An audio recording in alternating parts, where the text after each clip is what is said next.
What's up, everybody? It's your man Hoop Jargon, aka Cliff. With another great show. I know it's been a few weeks. I know you guys have been patronizing my YouTube channel. I really love all of the patronage when y'all come on and comment. And so I gotta have this sports discussion today, man. It's with somebody that's very influential in my YouTube career, brother from the H Town like myself.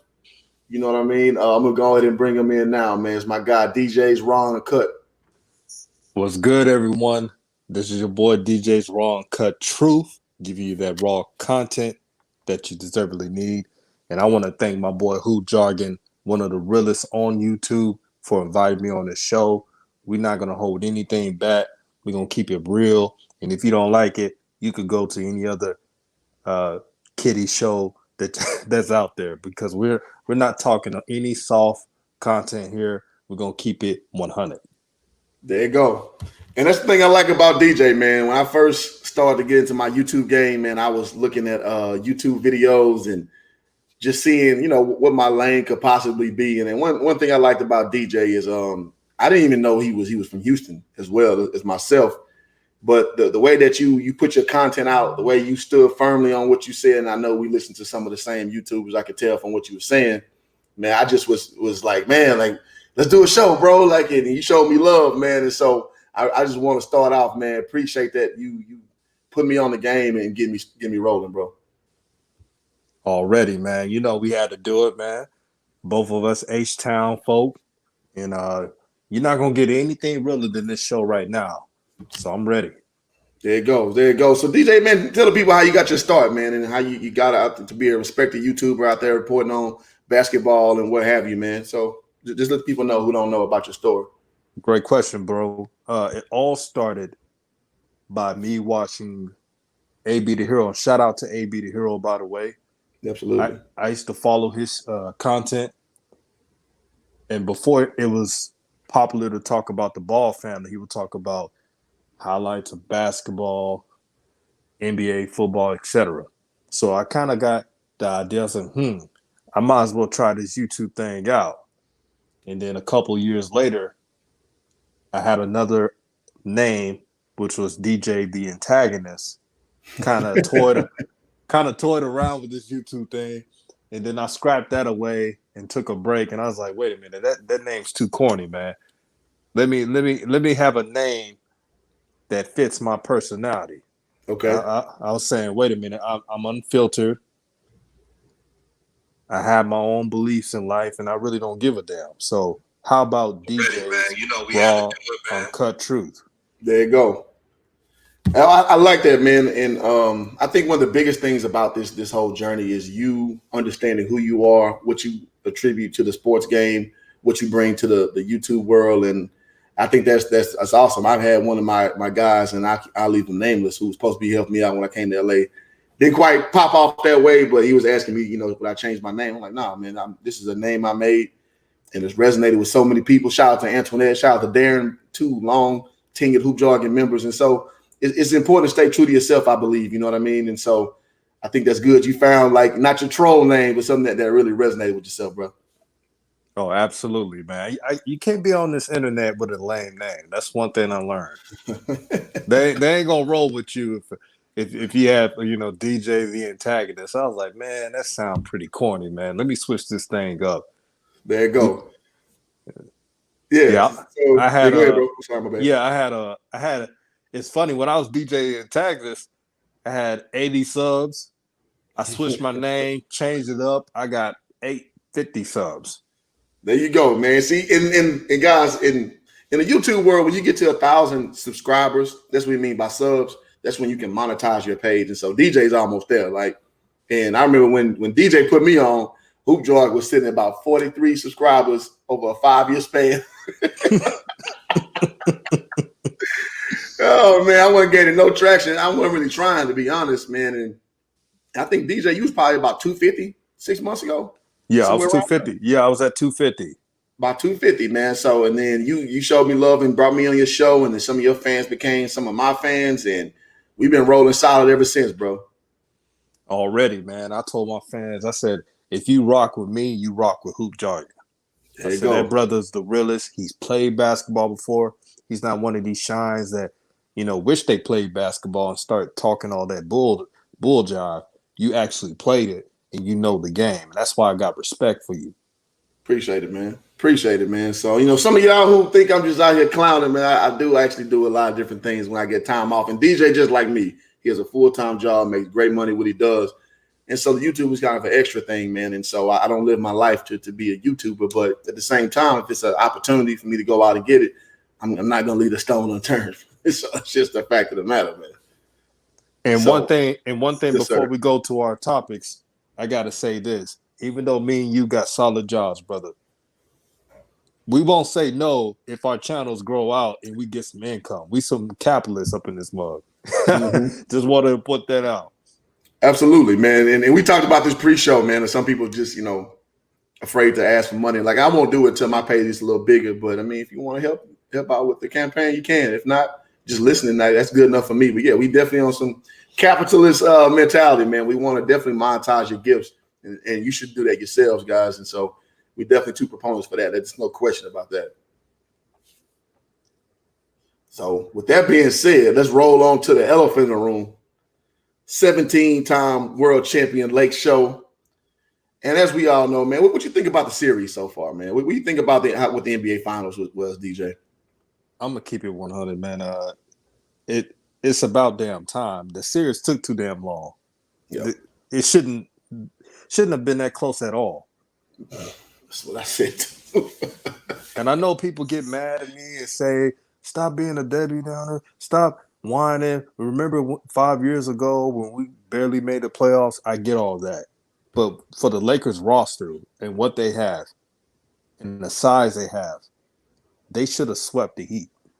Yeah. I mean, and let's not forget to mention that Goran Dragic was out damn near the whole finals. True. Am I missing something? Like, and again, I've been a Laker fan since about 1998, about 98, since middle school, the end of middle school. I'm used to winning. Like, and people, everybody knows I'm not a LeBron guy. I never will be. I'm sorry, I'm just not. And then, it's funny, bro, because you get people, this faction of people that say you can't be, oh, you ain't a Laker fan if you ain't all in on LeBron. Like, no. Like, the front of the jersey means more than the back of the jersey. So I'm thankful LeBron came and the 80 trade worked out and we got another one. I mean, the bubble, it feels a little weird, to be honest. But, I mean, it is what it is, man. Like, I appreciate with all players on my team contribute to the whole, but it doesn't mean I'm going to be an outright fan of every player on my team, if that makes sense. So, what you've been a Laker fan yourself, man, like, how do you feel about this? You think the bubble minimalizes what went on? We gotta be honest. The bubble minimizes the energy of what happens when you win a championship. Without the fans being there, I'm happy we have 17. We're tied with Boston, but deep down in my conscience, it's like I'm not satisfied. Yeah. Like if the Lakers win another one next year, I'll be satisfied. But this year, with all that's going on, and let's be frank now, the Clippers did not want to be at the bubble. And that's why they didn't go to the Western Conference Finals. They've been bitching and complaining about not going to the bubble. Some players wanted to vote out of not playing in the bubble. But credit to LeBron. He took this seriously more than everybody else, and that's why he won a ring. Um, Me and you are not the biggest LeBron fans, but I will give LeBron credit when he deserves it. And I give him credit for taking it seriously. But there's a lot of Laker players I wasn't a fan of. I'm not a fan of Derek Fisher, but I thank Derek Fisher for all he's done for Laker Nation. Mm-hmm. I'm with that. I mean, even like KCP, I don't love him so much. Kyle Kuzma, don't love Kyle Kuzma so much. I like him more than KCP. Guys like, let's go further, like Dwight Coward, who I've called, like, for the most part. You know what I mean? Like, it definitely tugs at your loyalty lines. But at the end of the day, you got the purple and gold jersey on. I'm not going to waver on that. I may get frustrated sometimes to call you out, but if you a Laker, man. That's the long and short of it. So so I'm glad you brought up LeBron, man, because obviously he's going to get the lion's share of the adulation, the hate, the whatever. So what do you think this title does for his legacy going forward, brother? All it does is that he's solidified in the top 5. Okay. That's what it does.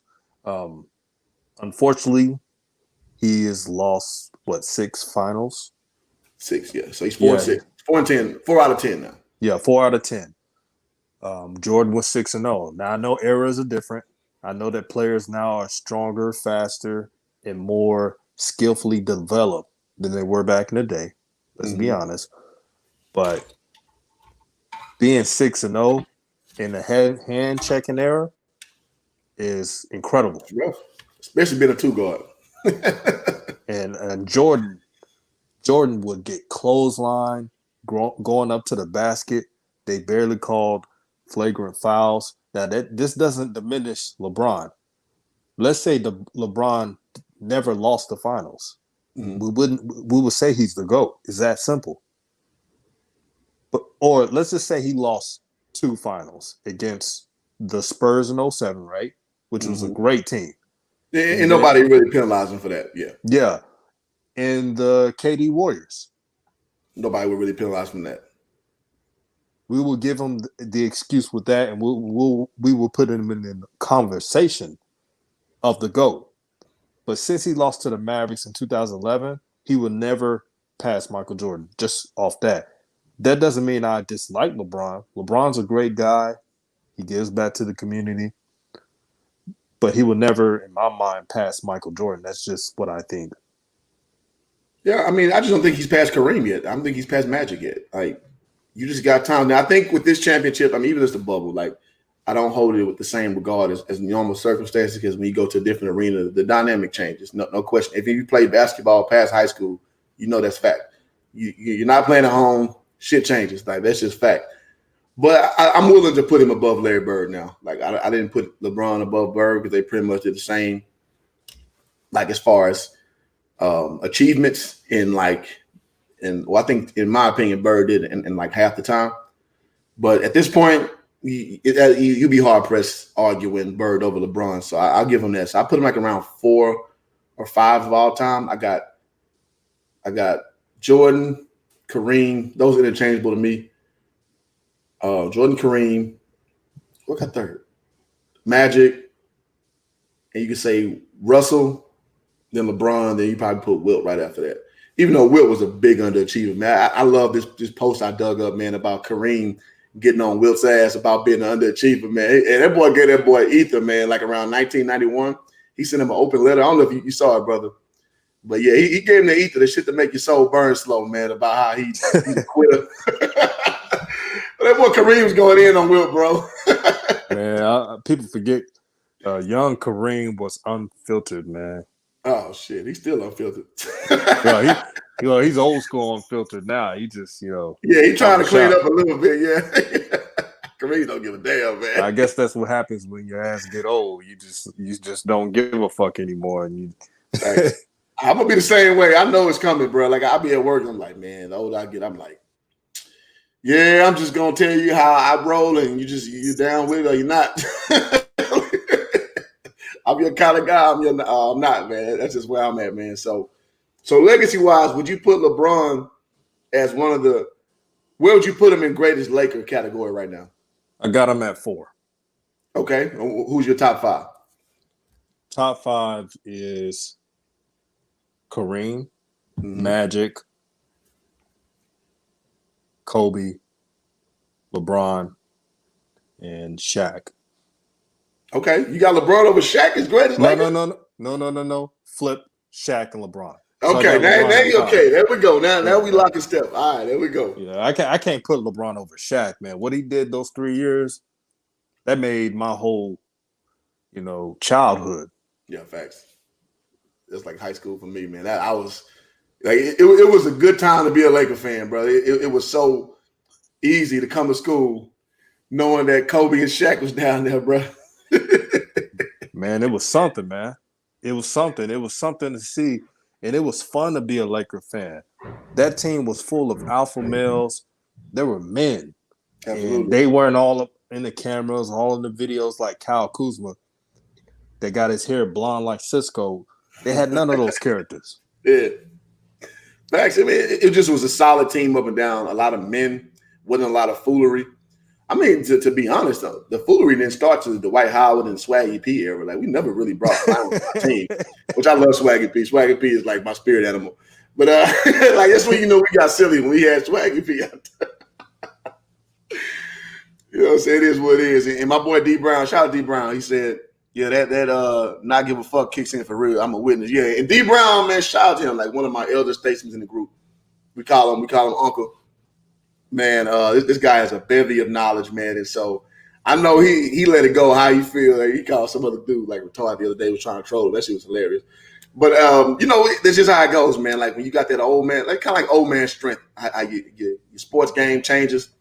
You get that old man nuance, man. You just kind of you view things differently. It's like I'm your cup of tea or I'm not, and that's cool, man. You can have a nice day if you don't like it.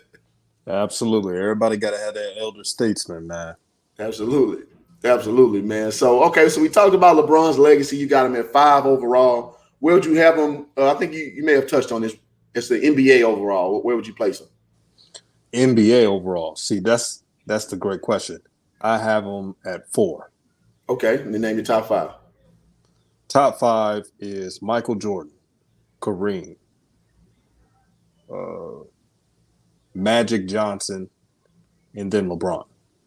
Okay. All right. Fair enough. So I'm with that. So as we know, man, we're not about hating. Even though DJ not a LeBron fan, I'm not a LeBron fan, but we're not going to deprive him of where he belongs in history. Man, it's no need to do that. So with that being said, let's move on to the next category. So we're going to move over to some offseason talk, man. So it's going to kind of ramp up a lot more quickly, let me say that, than we anticipated. So we're going to get the draft coming with, is it next month? Yeah, next month. And then the camps are going to start up, and the season's supposed to start like December.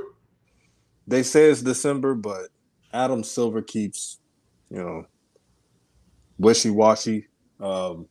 If he looks at the NFL, now the NFL has a couple of COVID tests that, some of them were positive, but they were only positive because you had teams like the Tennessee Titans that went against protocol. They had a secret practice without protection or anything around their faces. Didn't know that. Yeah, that caused an outbreak. And so you can look at the colleges. Look at, let me give you an example. Some SEC teams right now, there's no positive tests, even though they played in front of fans. That's because they were strict with their policy. You could make it work, but you got to be strict with your policy. No seeing your girl after the game or your fam. You got to stay away from everybody. I know it's a sacrifice, but that's the only way if you want to make some money and draw fans in the stands. Facts. Yeah, and a lot of people don't understand how hard it is to like uphold these things. Because I mean, you would think, oh, you a millionaire, you making all this money, why you can't do this? Oh, you a college athlete, you get all this, why you can't do this? Like, cause it's hard not to be a human. If none of y'all learned during this COVID era, just stand in your goddamn house, which a lot of y'all ain't been doing, I ain't been doing. You know what I'm saying? It's tough to kind of deflate that natural instinct as a human to go out and do what humans do. Like, and I gotta tell you, me playing Division I basketball, me playing pro overseas, dog. You after you win, after you play, you want to go do something else, man. It's really hard to play this great game and have this great competition and go home and then do nothing. It's hard. Man, I gotta say this, man. Just imagine, for those that are listening, you're a pro ball player, no matter if it's overseas or in America. You're getting some bread, you're tall, you fit, you're attracting all the most beautiful women, concubines around. Yeah, you're gonna slip up. I mean, you're gonna slip up. It happens. The only reason why the bubble worked is they were strict, man. They sent Daniel House, and shout out to Daniel House, H-Town native. They sent him home for trying to squeeze one out with a chicken head. So I mean, they're celebrating. Oh, there was never no negative tests in the NBA. Duh, there's a bubble. Yeah. If the world was fortunate to have bubbles around each country, We wouldn't have a spread. But that's not reality. There you go. No, I agree, man. And yeah, shout out to Daniel House, man. I actually had right after I stopped coaching at Prairie View, man, we played against U of H, and at the time, Daniel House played for U of H, and we beat him at PV. He had Daniel House and what's my man's Joe Young on that team. So they had two NBA guys, and we beat them at Prairie View in 2012. Y'all look it up. And then we played them 2 weeks later at that crib and lost by 5 at Hines Pavilion, man. So Hoff Hines Pavilion. I'm sorry. So yeah, man. So it's a cat I've been following for a long time. As I say, I would say that. And yeah, man, that boy risked it all. He had a lady back home, and he wanted to get his rocks off. That boy Sweatbox said he laughed at you saying call them concubines. Hey man, y'all fellas don't know how to deal with ladies. Hey man, if the shoe fits, bro. If the shoe fits, you gotta call it what it is. Wife or concubine. That's just not much in between. Already. So yeah, man. So that's what's going on with that, man. So let's stay in on the off-season talk subject. So man, let's get into the reason why the people who follow you and are really here.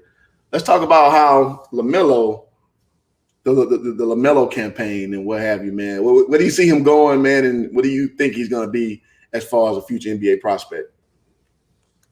First of all, it's really hard to predict where he will go to because there's so much uncertainty. My prediction is he'll go to a team that we least expected. It may be a trade. Okay. I just see a trade happening. But I think this. Go ahead. I'm sorry, bro. Yeah, but I think he'll be the number one pick. I think he'll have an 85% chance of being a number one pick. But I think it's likely in the trade. Okay. So do you think there's credence to this rumor that they're saying that Doc Rivers is planning to go to Philly, obviously, where he's already signed, but to trade, possibly Ben Simmons to get LaMelo Ball? That's a good question. Here's what I think with that. The Sixers have a lot to work with. They're eyeing on a 2021 free agency, which is more stacked than what this offseason will be. Mm-hmm. And they're trying to get rid of that contract from Tobias Harris. Terrible contract, by the way. Yep. If anyone is willing to get that contract, they'll get rid of Ben Simmons. And I know Ben Simmons is a playmaker and he could pass, but he can't shoot a lick. And it's been a couple years now, and he still can't shoot a lick. He's afraid to take threes. They're willing, and Rashard Phillips, he's usually right. The only time he was wrong was with Luka, saying he didn't think he would be the player he is now. Oh, damn. Yeah. He like it happens, man. It happens. He like Biggie Smalls. You're dead wrong. What? You're dead wrong. Thanks. But I could definitely see that happening. They trade Simmons and Tobias Harris to Minnesota to get LaMelo, and then they'll get some key players off free agency. They already got shooters. And then they'll add on to 2021. They're eyeing on that free agency. Mm-hmm. You get rid of that Tobias Harris contract. You get rid of the Ben Simmons contract and his inept shooting. I'm telling you, they're not the organization knows that next year, this coming year, is not the Sixers' year. They just want to see improvement playing style. They're eyeing on the 2021 season to try to win it all. And I can agree. I can see that being a play. I mean, you bring in Doc, obviously you want to win quickly, doesn't necessarily mean immediately. The fact that you are throwing out the idea of trading for LaMelo Ball, obviously you don't want to win year one. You're bringing a guy who you think you bring him in, get acclimated to our culture, and he's transcended enough to take us to that next level. And I like my boy Will, aka In Between the Game Sports on YouTube. Check my man out. He be getting those live interviews in. He was saying he hope Embiid decide to get in shape, and that's the long and short of it, man. Embiid's going through that thing that Shaq went through when Shaq realized how good he was. He started putting on a little weight and it started to be you started to kind of cheat the process, no pun intended. So you try to treat basically being in shape that you know what it takes to kind of be enough in shape to get through the season instead of be like a LeBron James, who I give a lot of credit for, who works on his body like it's a piece of artwork every time. And so hopefully, a guy like Embiid can he has a crazy skill set. I've liked him since Kansas. But are you willing to put yourself through a rigor as far as putting yourself in like an optimum, position to develop your body and be able to run up and down the court? We know now the new game is you got to be able to move up and down that court like a deer. Are you going to be this fat boy who can shoot threes and got like immaculate post skills? Or are you going to be lean, ready to roll and put yourself in a position, put your team in position rather to excel at that next level? So we'll see what Joel Embiid is going to be with that. Because in my mind, they get rid of Ben Simmons before they would have Joel Embiid. So what do you think about that, bro? Yeah, I definitely agree on that, and that's why when that news came out of the rumor by Rashad Phillips, everybody was losing their mind. A lot of people hate the Ball family, so they was trashing Lamelo Ball. Even though Lamelo Ball, mentality-wise, he has a mentality to get his. He has a killer mentality on that court, and they try to compare him with himself to Lonzo, and I don't think it's fair at all. I think that I'm back. I think that Lamelo is the type of player that if you put some shooters around him, he's gonna turn up. They have these lame comparisons. I seen one scout say he's Michael Carter Williams. Michael Carter Williams wish he had a handle and creativity like Lamelo Ball. Well, let me say this. I think Michael Carter Williams is what every lazy analyst says for a triple threat player. They were saying Lonzo is Michael Carter Williams. I'm like, no. Michael Carter Williams went from rookie of the year to damn near unplayable. in one season, how you go from rookie of the year to unplayable, bro? So I think a lazy analysis, a guy 6'6", he can do everything. Oh, Michael Carter Williams. No. Michael Carter Williams can't play no defense to save his life. He can't shoot. He's athletic, mildly, and he has a go-get-it mentality, but no. No, LaMelo Ball is not no goddamn Michael Carter Williams. I'm a step ahead and confidently state that. Well, I got a better comparison. My comparison with LaMelo Ball is a adequate athletic Penny Hardaway, less dynamic than what he was, but adequate athleticism. So normal athleticism. I can say that. I go with that. And then his lower ceiling is a 6'7" Jason Williams. Well, you tell me a 6'7" Jason Williams, and that equals up to an all-star. Yeah. A transcendent player. If you give Jay Williams, 6 more inches, he's about 6'1". Yeah. Oh, you mean Jason Williams like the white Jason Williams? White chocolate. White chocolate, okay. Yeah, he got that flash in his game. He got a lot of steadiness, too. I think Jay Williams, his problem is he didn't have a lot of intermediate game. He had like the flash. He had to push the court, but in half court, what could you do with Jay Will? Now, he matured when they won the championship with the Heat in 2006.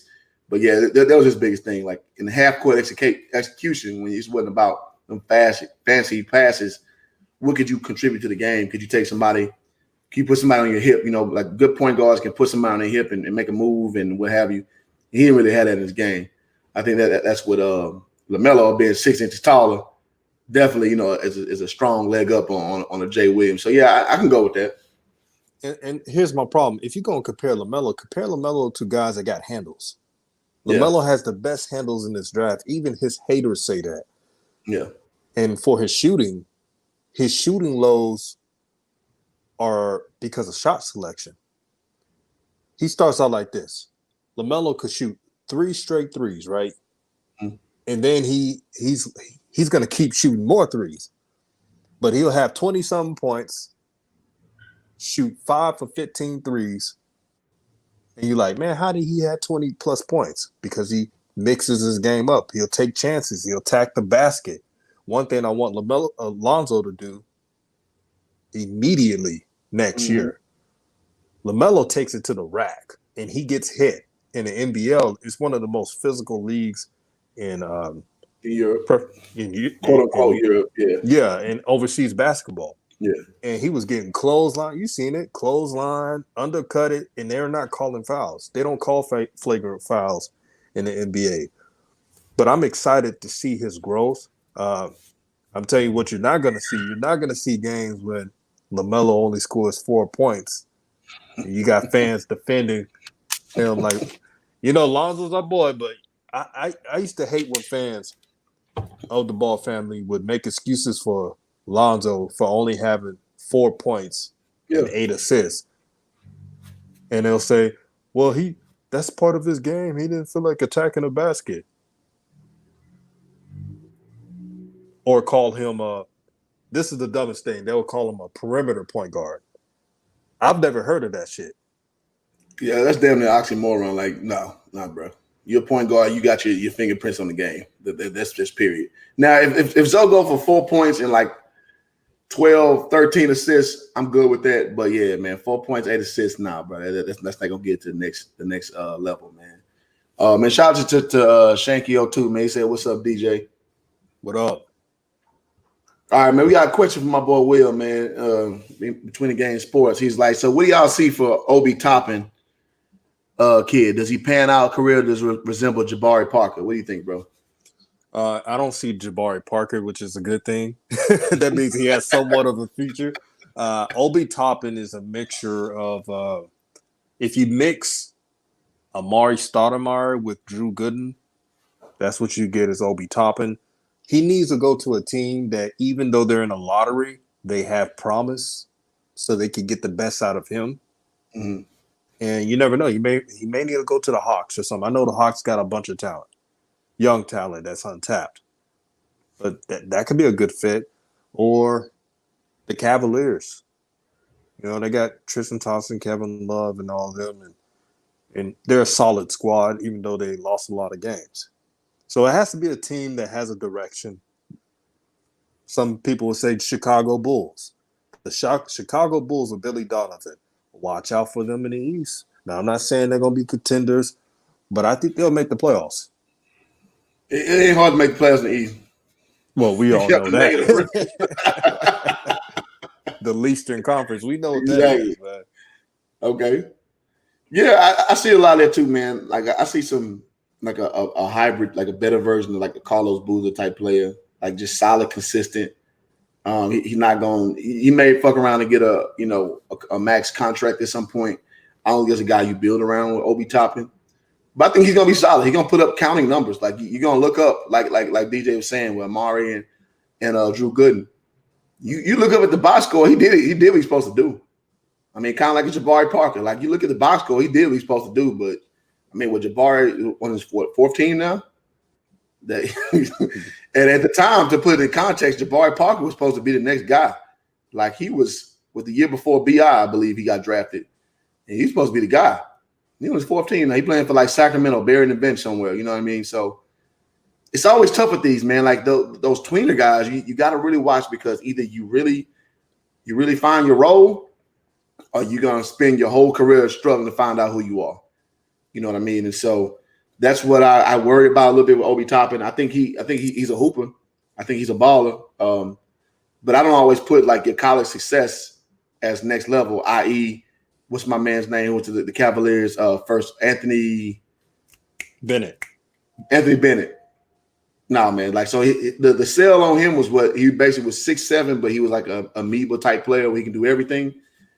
I watched him play. I'd be lying to you to tell you I watched a single UNLV game. But when I watched him in Summer League, I'm like, oh, he's terrible. Like, they spent no one pick on that. No, hell no. A 6'7" do everything is pretty much a 6'7" can't do shit.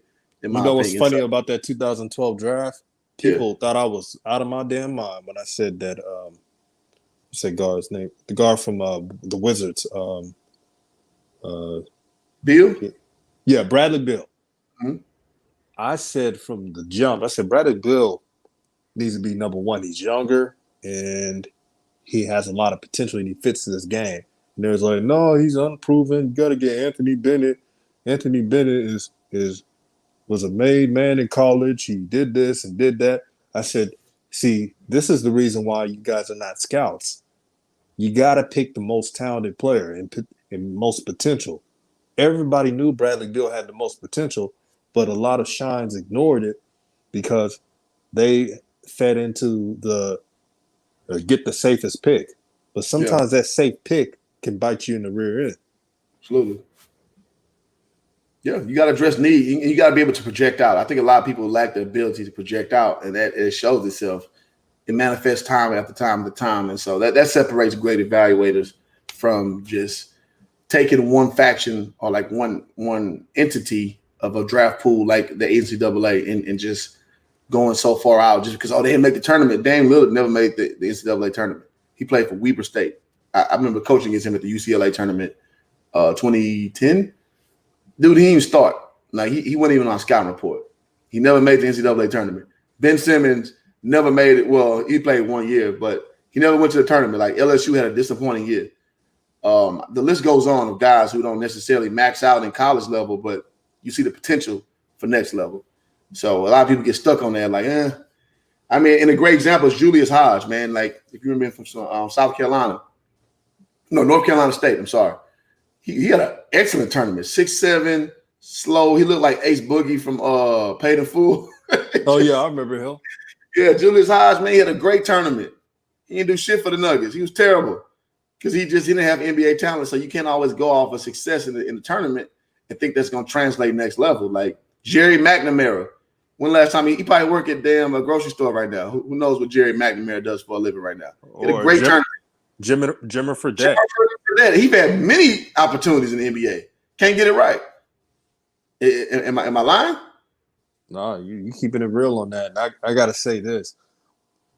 They better learn this year. Whoever passed on LaMelo, and I already know what LaMelo's gonna do. Watch what he do.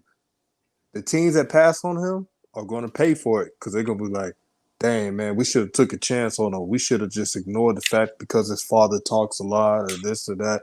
And the crazy part is LeVar has been the quietest he's ever been. Yep. I don't know why he's still in discussion. The Lakers just won a championship, but these same fools that said that they don't want to hear about LeVar, they keep bringing him up at the same time. Makes no sense. Well, you know they're gonna play both sides of the fence on that. It's like, oh well, where he at now? Why he ain't talking? Why he always talking? Like when he is talking, like you just gotta ignore stuff like that. That's low functioning, low fruit discussion points for people who definitely have a axe to grind with them. You know, it just is what it is. True that. Also, a Ben Simmons comparison, not in style but situation. Anthony Edwards. Anthony Edwards played on a sorry college team and really didn't care. Like he was just ready to get to the NBA. And I compare it to the Ben Simmons situation. I think that Anthony Edwards, when he gets to the NBA, he's going to be really good. His game fits the NBA. No, I think so too. I think he's everything you want in the two guard. And again, without the college success that everybody spends so much unnecessary time on, you know what I mean? So yeah, I think Anthony Edwards gonna be real good. And before we move on to the next talking point, brother, it was a sleeper that we talked about pre-show that you wanted to talk about. The sleeper of the draft. And I watch extensive film. And if teams trade up to get him, I would not be surprised. Devin Vassell from Florida State, 6'7" shooting guard, marksman, space eater. He will drill a shot. There's not a shot he's not afraid to take. He's not afraid to take any shot at all. Whoever gets him, they're going to get the steal of the draft. Guaranteed. You heard it here first. Vassell is the guy, man. So DJ Ron Cut Truth said it first. Well, what I always say, film don't lie, brother. Film don't lie. There we go. Film don't lie. So let's get to the part where I know a lot of people who follow you want to hear you speak about. Let's talk about Lonzo and the Pelicans, man. Like, what they need to do to fix that? Because golly, they look as ugly as you can look in the bubble. Like, you know me, I'm a staunch Lonzo supporter. I couldn't support nothing he did in the bubble, man. That shit was terrible. The lineups were terrible.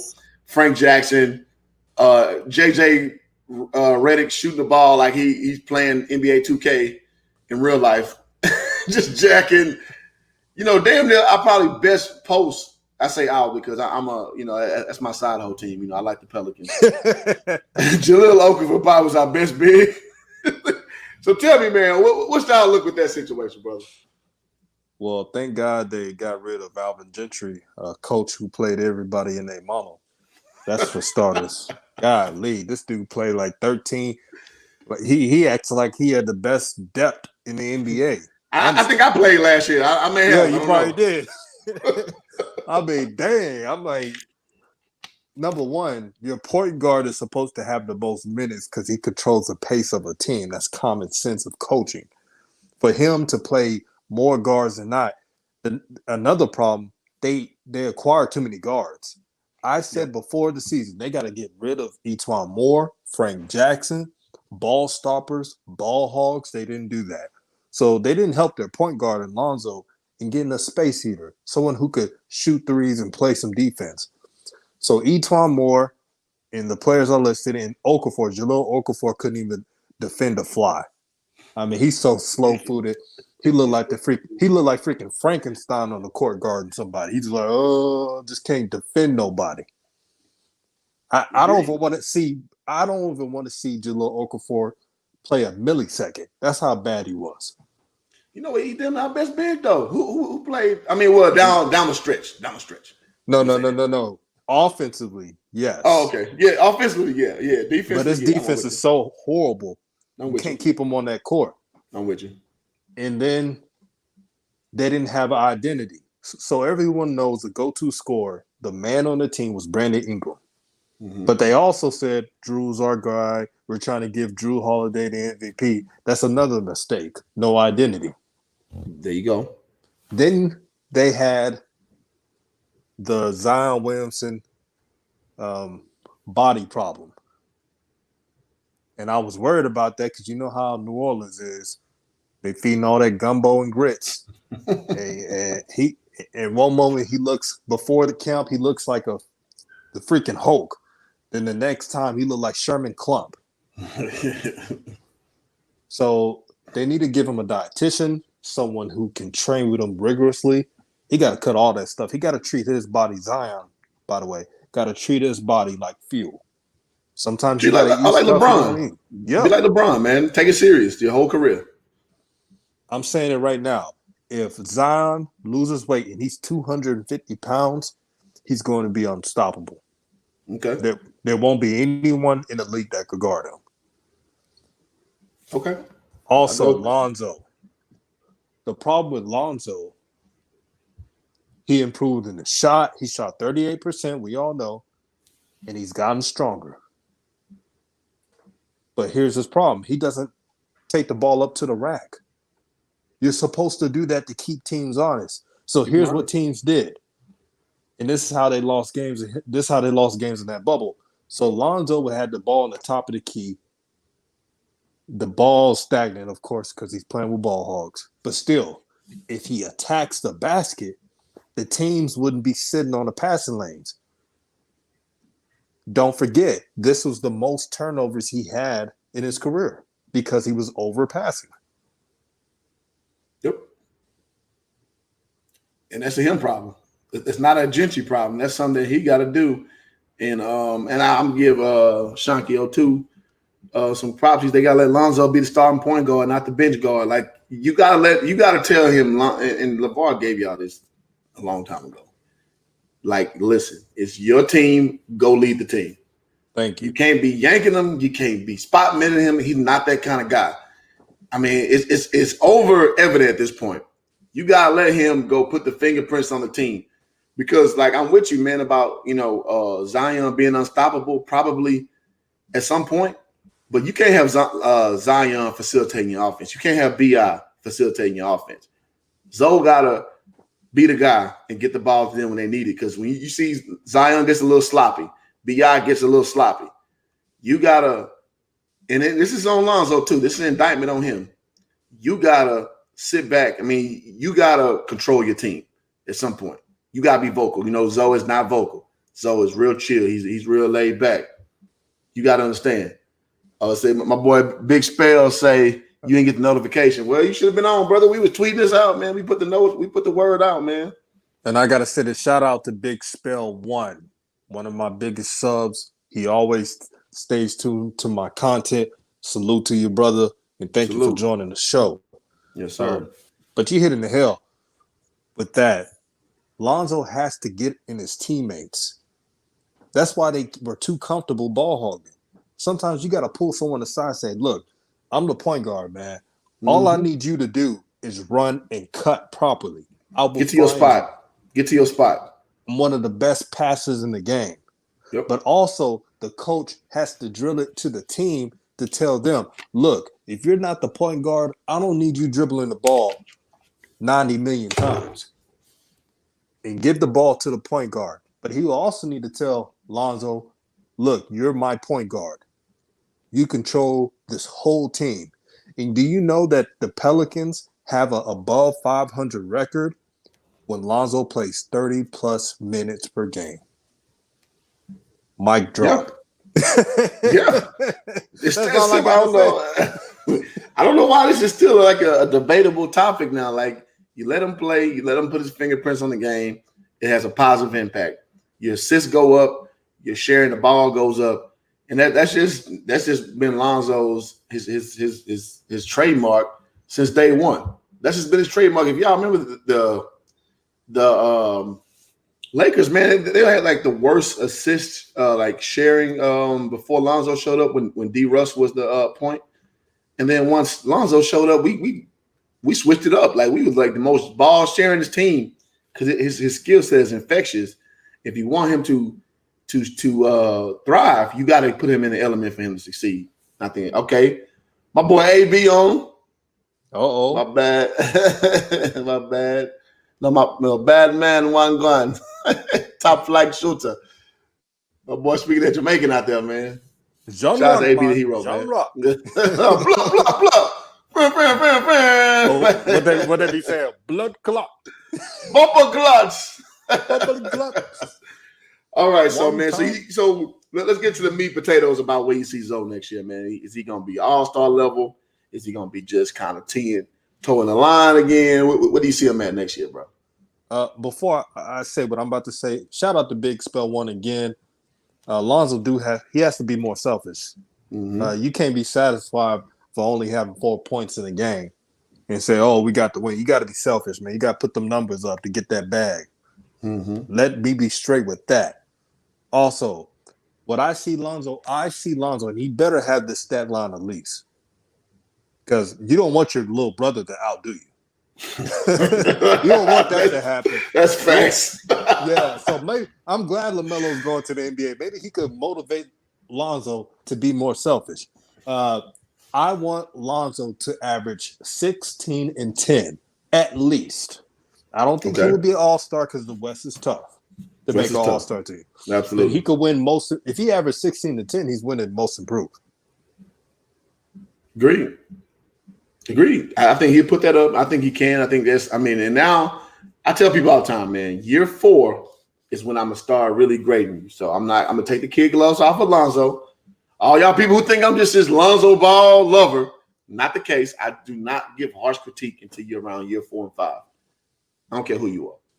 So that's why I didn't jump on Markelle Fultz. That's why I didn't jump on shit, you name it, man. These young dudes, man, you gotta learn the game. You gotta learn the ropes. Now, there's some exceptional talent like a Ben Simmons, like a Spider Mitchell, who get it early, like a Tatum. And they ascend to a level where you can critique them a little harder. But for most rookies, you gotta understand the problem. Like De'Aaron Fox. De'Aaron Fox ain't made a nary playoff yet, but everybody loves him. I'm like, but okay, if you want to hold Lonzo to certain standards, you got to hold De'Aaron Fox to them standards too. You know what I'm saying? And so, in De'Aaron Fox from H-Town, man, love that brother, but I'm not gonna sit here and lie on that dude, man. So we got it on there. So AB says 6 man a year. I'm sure you're talking about LaMelo. Let's see, I regret giving Cliff that hat. You know what time it is. So DJ, let's transition, man, to the last part of the show. And let's talk about Dakota Prescott. Man. What do you think about Dak, bro? First, prayers to Dak. I seen that injury on live television, and I knew then. I said, oh, he's out. He's out. It sucks because he worked so hard to get that contract, and I've been one of the main people saying, pay Dak, pay Dak. But I also had common sense. The Cowboys did give him a long-term deal. It just wasn't $40 million. It was what, 5 years, $35 million each year, right? Mm-hmm. Dak and his agent wanted the 40-year in 4 years so they could re-up. The Cowboys' problem was they wanted the 5 years, so he can't re-up. So both of them are the reason why that contract's not done. If I was Jerry Jones, I would have gave Dak. If he wanted to give Dak 4 years, no, the $35 million in 5 years, you had to shorten it to 4. He would have done 35 in 4 years. They didn't want to do that. So, it's sad that he didn't get that contract, but he betted on himself. And that's the reason why the contracts are a give and take. You got to tell your agents what you want in your contract. You can't just rely on ownership. We're black men. We can't forget that. We can't be looking a handout and say, "Oh, white guy, pay me my money." No. Sometimes you got to negotiate better. Sometimes you got to tell the agent, "Hey, I just want a long-term deal. I'm in Texas. I ain't got no state taxes. Mm-hmm. I'm good." I would have took that contract because, not to say, I'm looking at myself, right? If I was Dak and I've never made Super Bowls and I've never, like Patrick Mahomes or anything, he take that $35 million a year. He get paid more than anybody in the Cowboys, number one. Mm-hmm. And plus, he wouldn't have that pressure because he's not getting paid like Mahomes. If he would have got paid like Mahomes, they expected him to be like Mahomes. So that pressure comes with it. But this Cowboy team, there's no Super Bowl. This defense is trash. The coach doesn't know how to make adjustments. And the only good thing is Andy Dalton looks like someone who can be really good. He has never played with talent like this. And you That's saw true. at the That's end very of the true. game, he looked really good on those throws. So it'll be interesting. Well, I think it's a lot to unpack from that. So I guess I'll start off with the last thing you said. Yeah, he looked very Nick Foles-ish. Like when Foles came in for Wentz, the damn Raiders. Man, I said the same thing. He looked very Nick Foles-ish, man. And he had that deep pass to Gallup. I was like, oh shit. Okay, that's how you feel. You're not used to that being a Dak supporter, man. You're used to the smart play.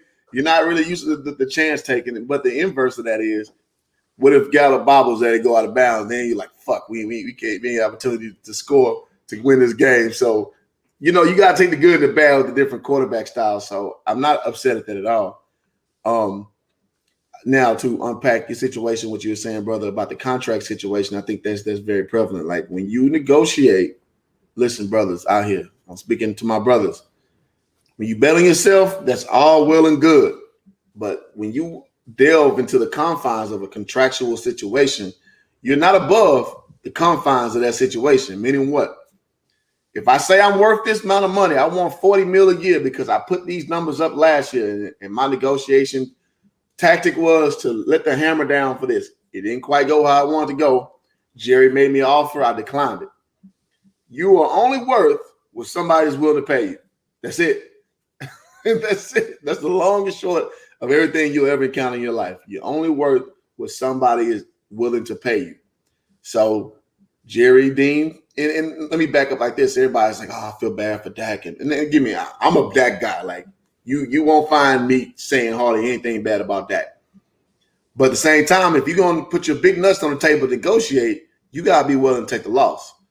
And he took a loss because he got a contract offered him. It'd be different if no contract was offered. He declined the contract because he felt he was worth more than that. Cool. That's your prerogative.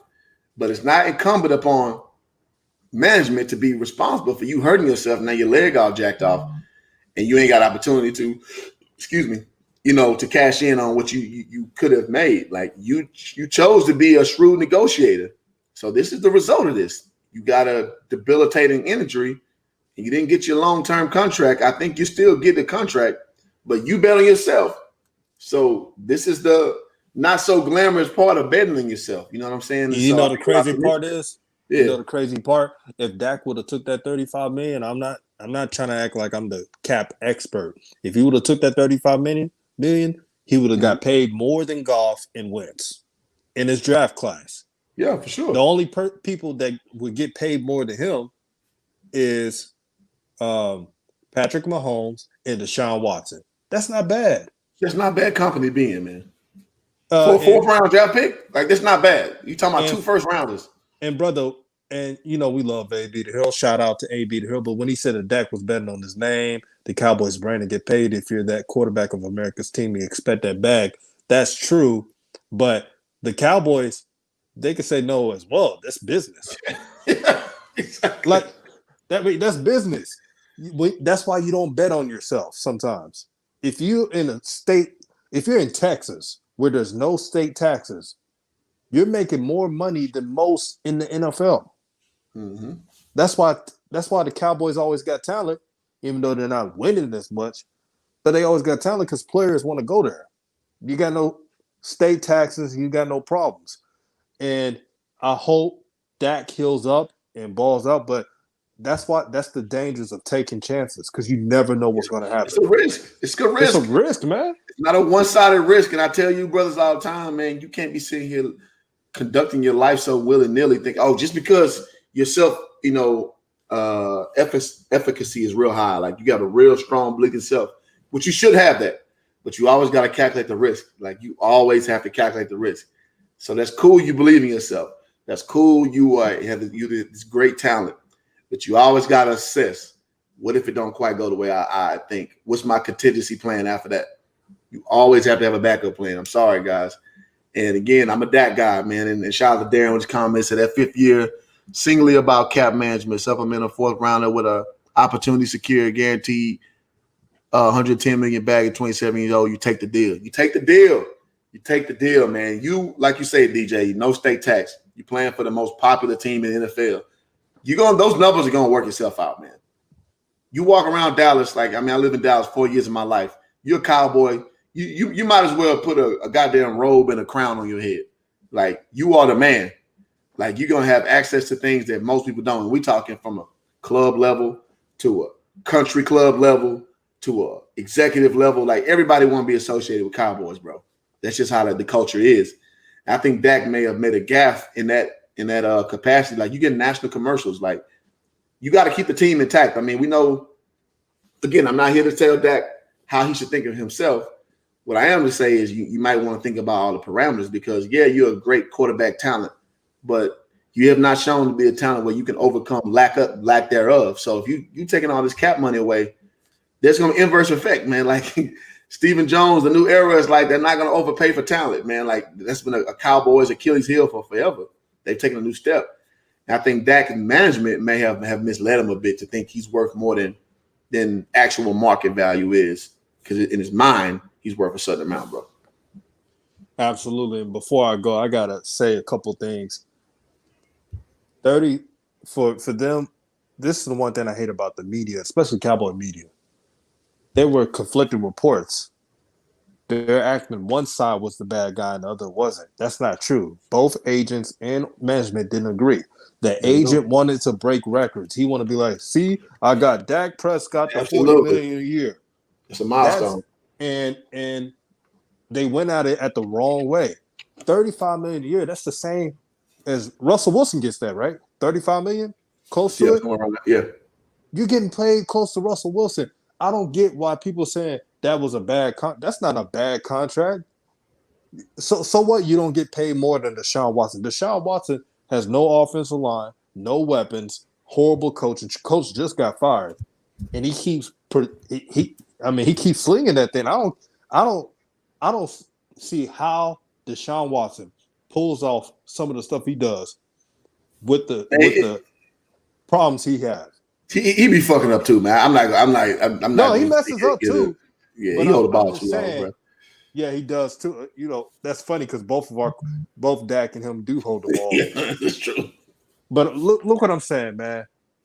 That's the dangers of betting on yourself sometimes. If I was in Dak's shoes, I'm telling my agent, hey, I know you want to break records and want me to have the 40 million so you can get more clients.